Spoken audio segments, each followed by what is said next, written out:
Job 5:17 തുടങ്ങി.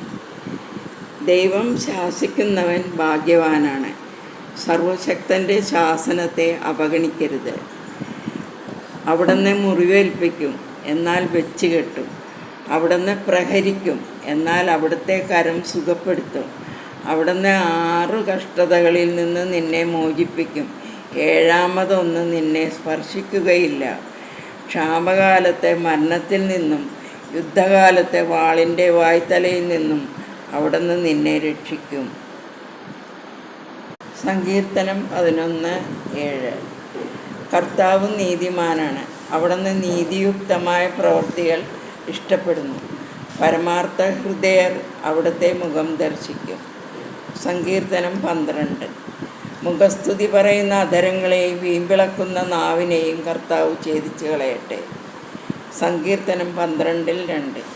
അങ്ങാണെൻ്റെ രക്ഷയും രക്ഷാശിലയും കോട്ടയും വിമോചകനും എൻ്റെ ദൈവവും എനിക്ക് അഭയം നൽകുന്ന പാറയും എൻ്റെ പരിചയും രക്ഷാശൃംഗവും അഭയകേന്ദ്രവും. ലൂക്കാ 11:42-43. ഫരിസേയരെ, നിങ്ങൾക്ക് ദുരിതം! എന്തെന്നാൽ നിങ്ങൾ അരൂതയുടെയും തുളസിയുടെയും മറ്റെല്ലാ ചെടികളുടെയും ദശാംശം കൊടുക്കുന്നു, എന്നാൽ ദൈവത്തിൻ്റെ നീതിയും സ്നേഹവും നിങ്ങൾ അവഗണിച്ചു കളയുന്നു. ഇവയാണ് നിങ്ങൾ ചെയ്യേണ്ടിയിരുന്നത്, മറ്റുള്ളവ അവഗണിക്കാതെ തന്നെ. ഫരിസേയരെ, നിങ്ങൾക്ക് ദുരിതം! എന്തെന്നാൽ നിങ്ങൾ സിനഗോഗുകളിൽ പ്രമുഖസ്ഥാനവും പൊതുസ്ഥലങ്ങളിൽ അഭിവാദനവും അഭിലഷിക്കുന്നു. നിങ്ങൾക്ക് ദുരിതം! എന്തെന്നാൽ കാണപ്പെടാത്ത കുഴിമാടങ്ങൾ പോലെയാണ് നിങ്ങൾ. അതിൻ്റെ മീതെ നടക്കുന്നവർ അതറിയുന്നില്ല. പ്രഭാഷകൻ 35. കൽപ്പനകൾ അനുസരിക്കുന്നത് സമാധാന ബലിക്ക് തുല്യമാണ്.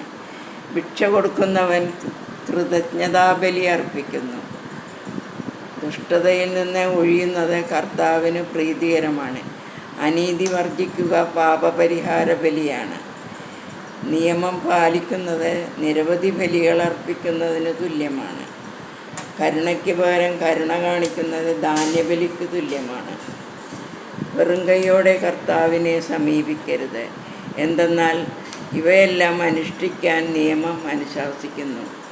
നീതിമാൻ്റെ ബലിപീഠത്തെ അഭിഷേകം ചെയ്യുന്നു.